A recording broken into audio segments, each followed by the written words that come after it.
Over Easter, I was watching a discussion between Dale Allison and Michael Licona on the Unbelievable show. And it is really unbelievable that the moderator will cut off the discussion at two crucial moments. Now, both Dale Allison and Michael Licona believe that Jesus resurrected, but they have very different assessment of the evidence. Michael Licona think that the evidence is strong enough to indicate that the best explanation is that Jesus rose from the dead. Whereas for Dale, he thinks that evidence is 50-50.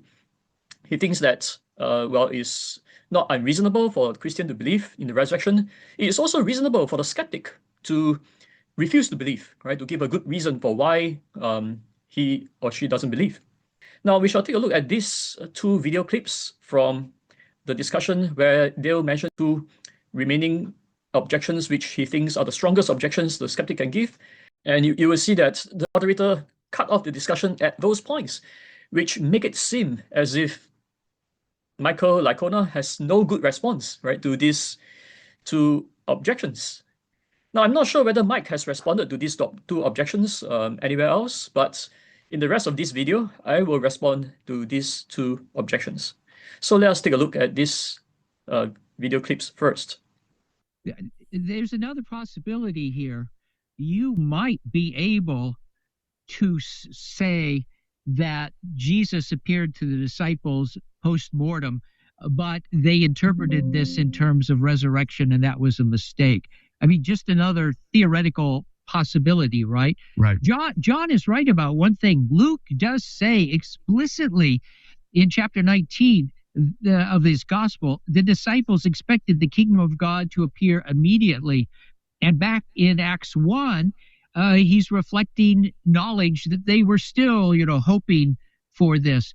So if you hope that the end is near and you're a first century Jew, you are hoping for the resurrection. You expect it to be near or at hand. So it seems to me that can work in favor of a skeptical scenario. You can say they were maybe not expecting the resurrection of a single person, but they were expecting resurrection. And then when something happened that was close enough, they could interpret it in that category. So yes, and I know, and you're Mike. Right. Yep. Oh, I was going to say, Mike, because I know that you've advanced the kind of minimal facts of. We shall pause here. You see that the moderator interrupted the discussion at this crucial point. There are at least three problems with Dale's skeptical hypothesis. The first is that there's a tradition of doubting among the disciples, which Dale himself acknowledged was veridical. Okay, so if you look at all four Gospels, you'll find that it mentioned that the disciples were initially doubtful, right? And even in Matthew 28, when they saw Jesus, some of them still doubted. During the discussion, Allison and Licona, both of them agreed that this is embarrassing detail which the Gospels writer included and is multiply attested. So there's good historical reason for thinking that this is authentic, that the disciples were actually initially doubtful. And this is perfectly understandable, right? Given that seeing a dead person rise again is not something that people would believe easily. And so all of them agreed that this is a historically reliable detail. And but this goes against Allison's skeptical scenario, where he says that, because the disciples expected to see Jesus so much that they misinterpreted some phenomena as Jesus, when that's not the case. But then the historical evidence shows that the disciples were not expecting to see Jesus so much, right? They were actually doubting whether what they saw was Jesus or not, right? So they were doubtful rather than expecting. So that is the first problem with Dale's so-called best skeptical scenario. Now, the second problem is that we know that there are other messianic movements around the first century, right? There are other people who claim to be Messiah, and they had some followers. And all of them were expecting the kingdom of God to come very soon. But after those messianic figures were killed, none of those other messianic movements survived, right? All of them ceased, even though they were expecting the kingdom of God to come very soon. But in no other case, was there a report that, because they were expecting it so much, they saw their messianic figure alive again. No, that simply didn't happen. So whatever psychological expectation the disciples may have, but it wouldn't have caused them to see Jesus alive again as a group and to hear him speak to them, right? When that is in fact not the case.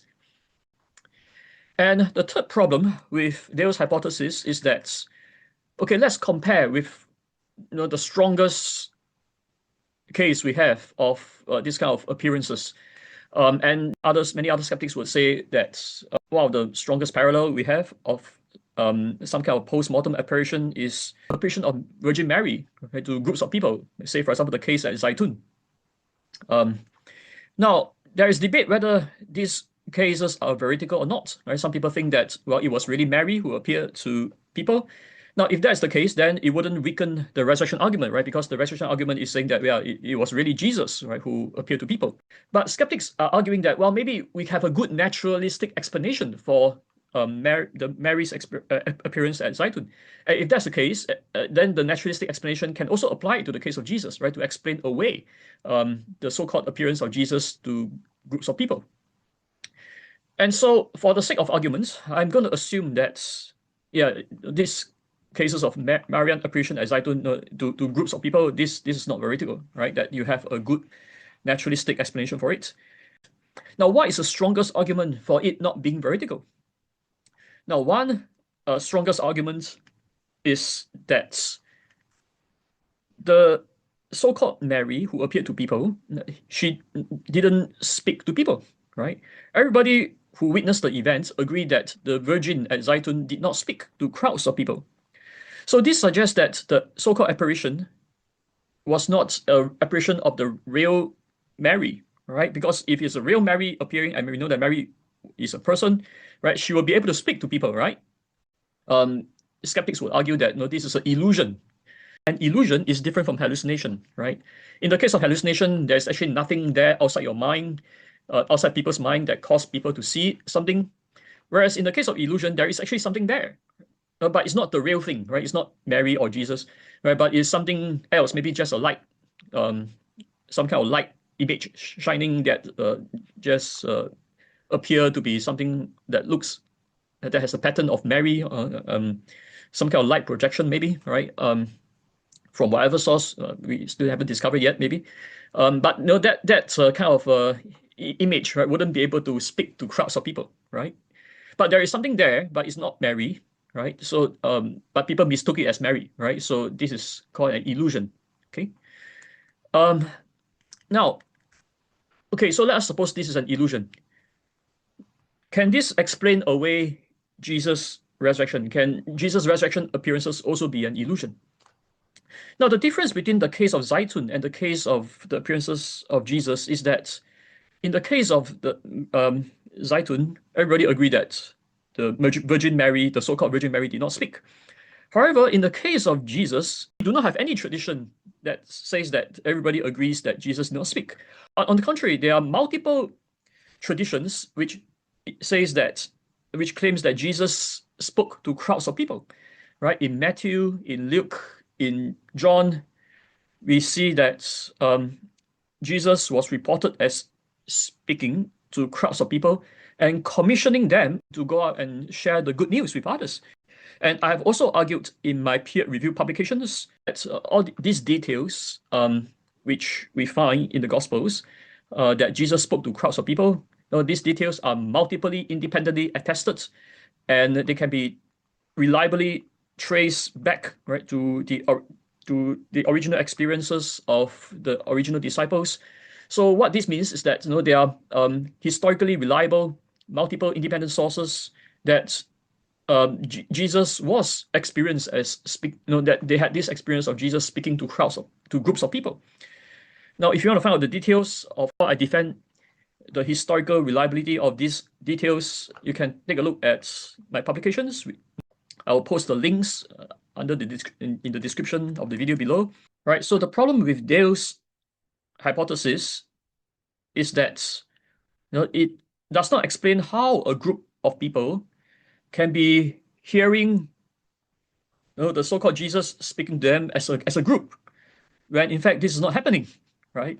So the fact that the disciples of Jesus experienced as a group, that somebody spoke to them as a group, indicate that it was a personal experience of a bodily resurrected Jesus, rather than just an impersonal illusion which cannot speak to groups of people.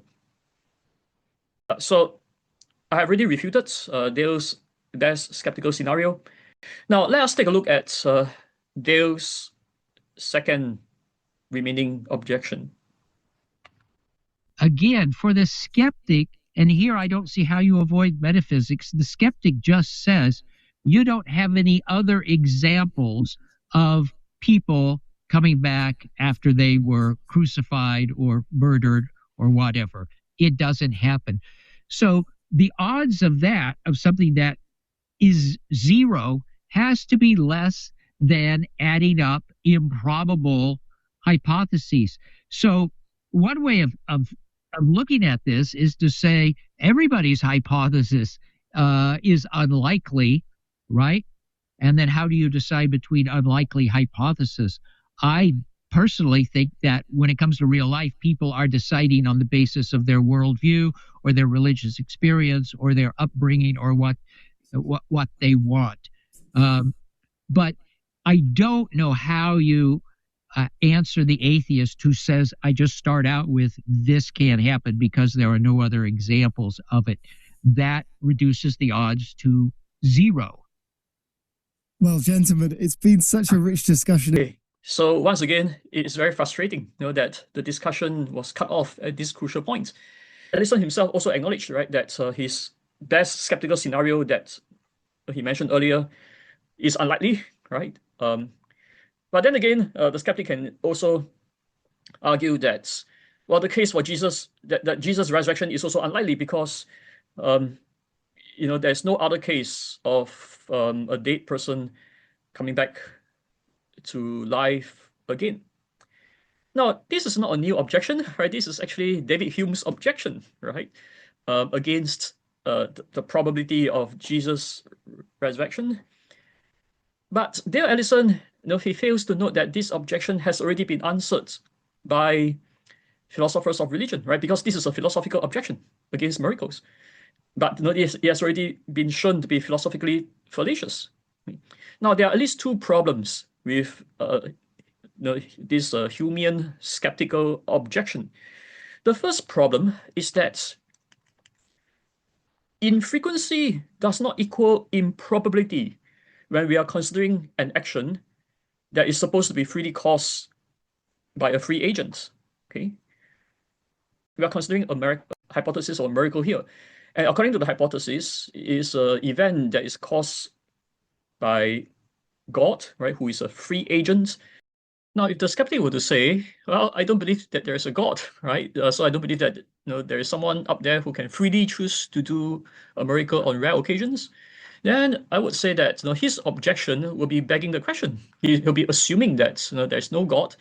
Therefore, the objection against miracle is a good objection, right? That there's no miracle, and therefore there's no God, and therefore there's no miracle. It'll be a circular argument against the miracle hypothesis. But on the other hand, the argument for Jesus' resurrection is not begging the question by assuming that there is a God who can do miracles. Rather, it is starting from the empirical evidence, right? It's starting from the fact that there's good empirical evidence to show that there are groups of people who saw Jesus alive, and we can also rule out the naturalistic alternative hypothesis, including the one suggested by Dale Allison, which we have already excluded earlier on.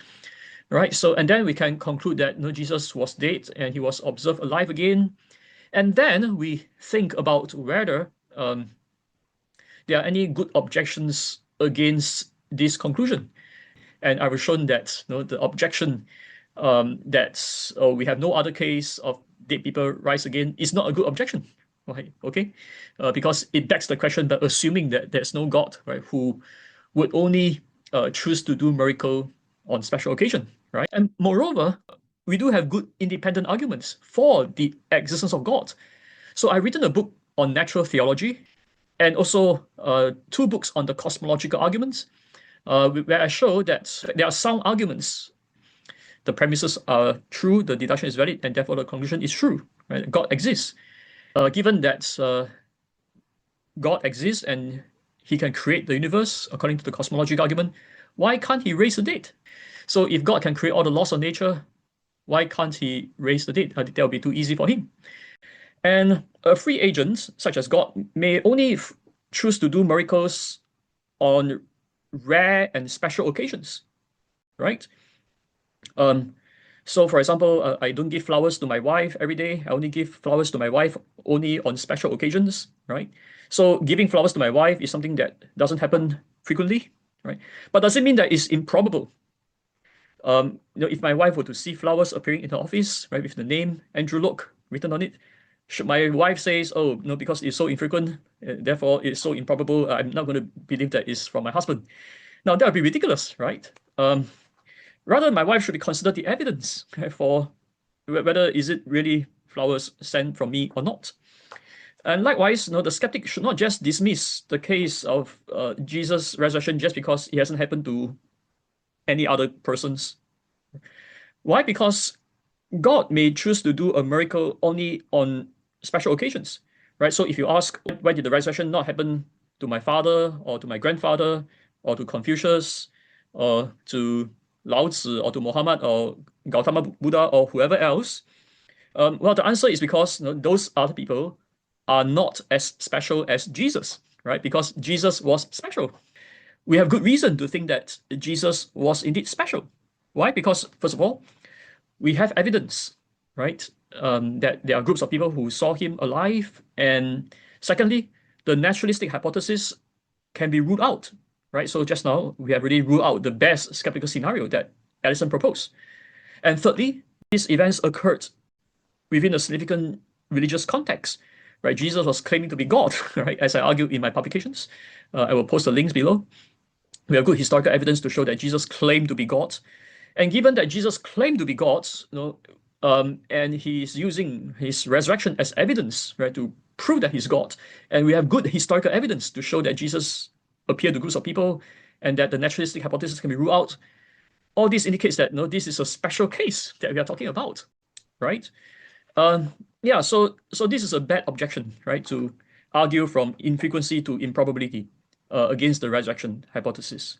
Now, however, infrequency does equal improbability when we are considering an event that is supposed to be caused by natural, impersonal factors, given similar context and adequate sample size. So, for example, when I let go of this handphone, it will drop. I let go of it, it will drop again. Now, this handphone dropped as a result of natural causes, right? It dropped according to the laws of gravity. So these are natural impersonal events, and it happened in a very frequent, regular way, right? The natural law is an impersonal entity. The natural causes that cause my handphone to drop are natural, impersonal entities. They do not have free will, right? And my handphone also doesn't have free will, right? My handphone cannot say, okay, I freely choose not to drop. I freely choose to fly this way or fly that way. No. Given that this is the case, infrequency will equal to improbability. It will be improbable, right, to think that my handphone can fly this way instead of falling down, right? So infrequency does equal improbability in the case of considering events that are supposed to be caused by natural causes. And we find that the naturalistic hypothesis that Allison described earlier, of the disciples, supposedly seeing an illusion or hallucination, or somebody speaking to them, and that person is Jesus, when in fact, that's not the case. Now, that will be, so that best skeptical scenario that Allison suggests earlier would be very improbable because it's infrequent, right? As I said, it didn't happen to other messianic groups in the first century, even though there are other people expecting to see the kingdom come, but they don't have a vision of their messianic figure appearing to them alive again. That did not happen, right? And this will be a good objection against the naturalistic hypothesis. Why? Because the naturalistic hypothesis is postulating natural causes. Somehow, the natural causes cause their psychology to be primed, right, to expect to see a dead person appearing to them alive again when that's not the case, right? So that scenario is not saying that there is a personal God, right, who is who freely choose to make them see the same thing together at the same time. No, it's just natural psychological tendencies, which are impersonal entities causing these persons to see something there when there's in fact nothing there. Okay, now that would be very improbable. And likewise, illusions, right? Naturalistic illusions are also improbable because we have no other case of illusions being able to speak to groups of people, right? So in the case of those naturalistic hypotheses, right, we can use infrequency to exclude them. So there is the first problem with Dale's so-called skeptical objection. Now the second problem with Dale's objection is that it is also mathematically fallacious. Okay? Why? Because, as you can see on the screen, to calculate the probability of an event happening, we can use the Bayesian formula. Okay, and so the Bayesian formula is indicated by the equation which you see on the screen. Now the problem with David Hume's objection. Now, this objection is only looking at the probability of the resurrection given our background knowledge, right? The factor highlighted in green in the equation on the screen, the PR, the probability PR, R over B, right? And this is the probability of the resurrection given our background knowledge, given what we know about whether dead persons raised from the dead or not. And it seems to Dale and to the skeptic that this probability is very low because we have no other, they think that we have no other case of dead people rising.